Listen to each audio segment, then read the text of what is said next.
And good evening, everyone. I'm Joe Gaze, and we're going to begin tonight with an update on evictions in Nueces County.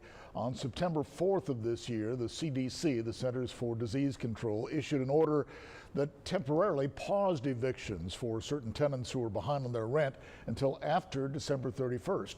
But in order to qualify for that, tenants need to provide a specific kind of declaration to their landlord. And the problem with that is not many people know about it.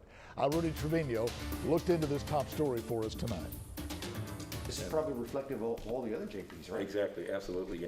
Justice of the Peace Joe Benavides, like all of his counterparts in Nueces County, have been swamped with eviction cases. We run in the morning, about 20 to 25 evictions, and then we have our evictions, 20 of them in the afternoon. He showed us how his courtroom has been converted into a makeshift file room that's now holding all of the cases he and his staff have processed since the pandemic began back in March. More than 400 and counting. Only 10 cases have been appealed. They can't afford the rent, the money to pay they can't pay their rent for their apartment or their home, so.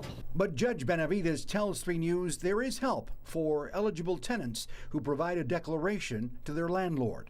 In short, it's an order that temporarily pauses evictions for non-payment of rent. And the idea is that families who are evicted often have to move into homeless shelters, move in with families and friends, and this increases the risk of spreading the disease.